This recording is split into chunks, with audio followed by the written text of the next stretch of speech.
Alors, je suis en compagnie de Pascal Giguet qui vient de triompher sur le Nivolé Revard.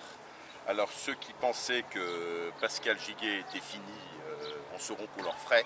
C'est vraiment une magnifique victoire qu'il a remportée aujourd'hui devant Michael Blanchard avec à peu près près de 4 minutes d'avance. Pascal,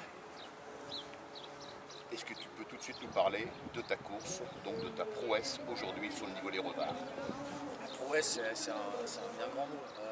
Non, moi déjà je suis venu au Nivolais parce que je suis vraiment en manque de compétition cette année et en manque d'entraînement. Comme tout le monde hein, dans la région, on a un peu subi l'hiver. Voilà. Et puis moi j'ai pas été un très très bon élève cet hiver. J'ai plutôt fait la marmotte que de la course à pied.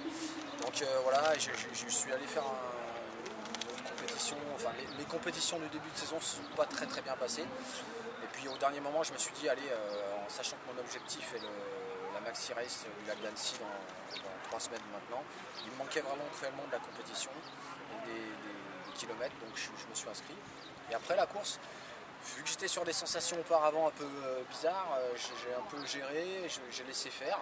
Puis on s'est vite retrouvé à 4 et ça s'est écrémé par l'arrière en fait. Et à peu près à quel moment? Dès la première ascension, on a basculé à 4 au sommet. Donc l'ascension du Malpassant là. Voilà, l'ascension du Malpassant, on s'est retrouvé à 4 avec un japonais que j'ai oublié son nom, qui était très très fort en montée, mais dès la descente, on a vu tout de suite qu'il avait un peu du mal dans les descentes. Et ça a fait une cassure, on s'est retrouvé à 2 avec Michael. Et on a géré jusqu'au Nivolais, jusqu'au Revard. On a géré nos efforts sans jamais mettre d'à-coup, voilà, parce que dans la neige c'était. Parce que l'enneigement était très conséquent. Voilà, si on voulait aller plus vite, ça nous coûtait beaucoup trop d'énergie par rapport à la vitesse qu'on pouvait employer à ce moment-là. Voilà, et puis au sommet du Nivolais, au sommet du Revard, j'ai vu qu'il coinçait un petit peu. Je ne savais pas trop comment Michael descendait, du coup j'ai fait une descente sans attaquer mais assez propre et assez rapide.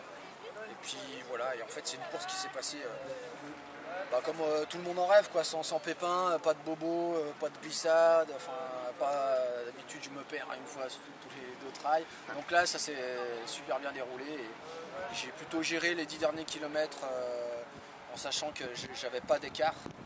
Mais en sachant que si ça revenait derrière, j'en gardais un petit peu pour remettre un petit coup. Parce qu'ils ne sont pas évidents ces derniers 11 km là, hein, à partir du ravitaillement de Menton. C'est quand même très vallonné, il y a des coups de cul.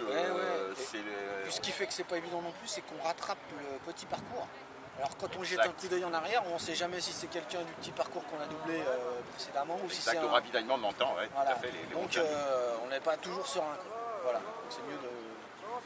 Et la neige, ça a été quand même difficile là-haut. Tout le plateau du Revard était enneigé. C'était difficile, mais de toute façon, c'est pour tout le monde pareil. Donc voilà, il fallait bien gérer ce passage, je pense. Ça ne servait à rien d'y laisser trop d'énergie pour justement pour les 20 derniers kilomètres avoir de l'énergie. À vouloir faire des écarts dans cette partie enneigée, je pense qu'il voilà, il laisse beaucoup d'énergie. En tout cas, c'est vraiment le retour du grand Pascal Giguet, parce que comme tu l'as dit, en effet, hein, tu inquiètes un petit peu tes supporters. Hein, tu dois pas en manquer. Tu dois pas en manquer. Parce qu'on a vu ces résultats. C'est vrai que tu es quand même un petit peu. Ça ne correspondait pas du tout. Tu abandonnes aux 40 km des Cabornis. Tu es 34e ou 46 du Ventoux. Après au Glésin, tu termines 7e, mais tu es quand même à 6 minutes de ton temps de l'année passée.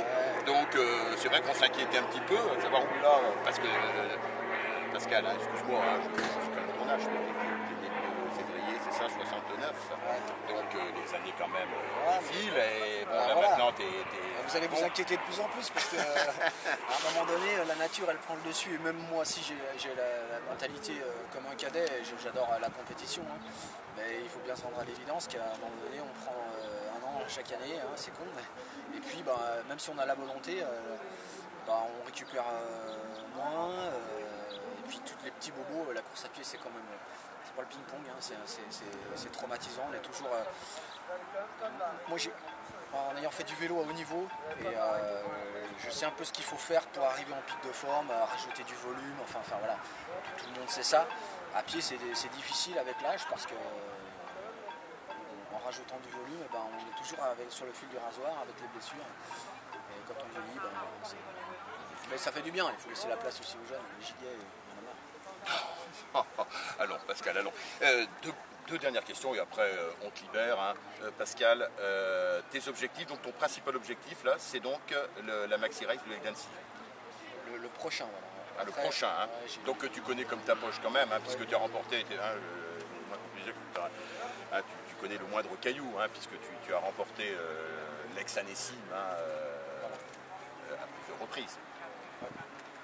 Pascal, et ensuite, après la Maxi Race de l'Agdancy?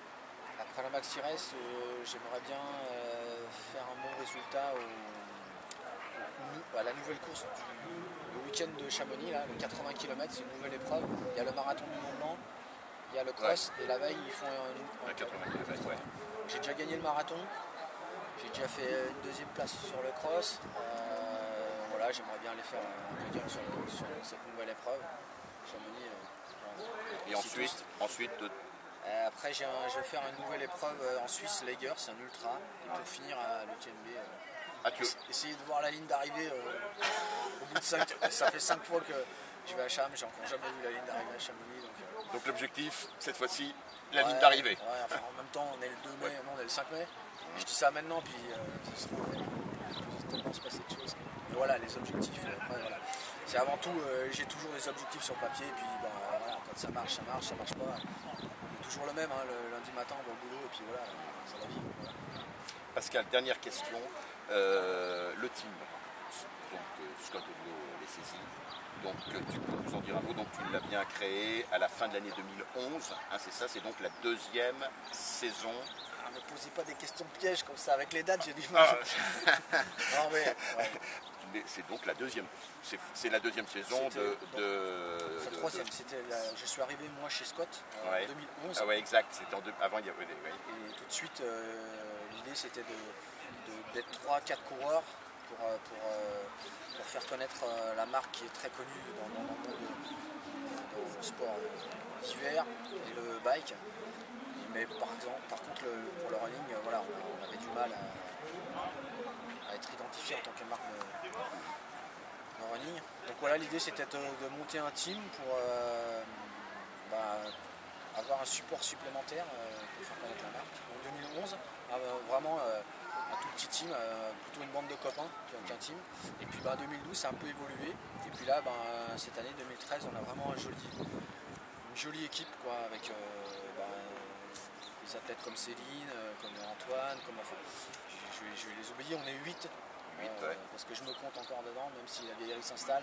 Donc on a 8 athlètes et ça se passe bien avec un format, on est un peu représenté du court distance ou moyenne distance. Alors pour les années à venir, il faudrait qu'on intègre ça, c'est-à-dire qu'il y ait un ou deux athlètes sur le long distance qui arrivent. Mais voilà, ça se passe très très bien.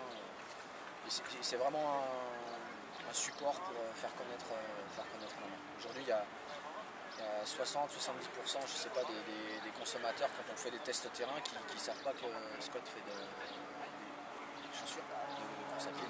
Donc voilà, le fait d'avoir un team et d'être présent le dimanche sur les compétitions, voilà, c'est un support. Pascal, merci et sache que Trail Running en Pays de Savoie 1 sera bien sûr présent à la Maxi Race de l'Agdancy. Pourquoi pas hein, si on se revoit dans les mêmes conditions comme ça veut dire que ça sera bien passé pour moi. D'accord. Voilà. Pascal, merci et bonne merci chance donc, pour la fin de saison. Merci Pascal.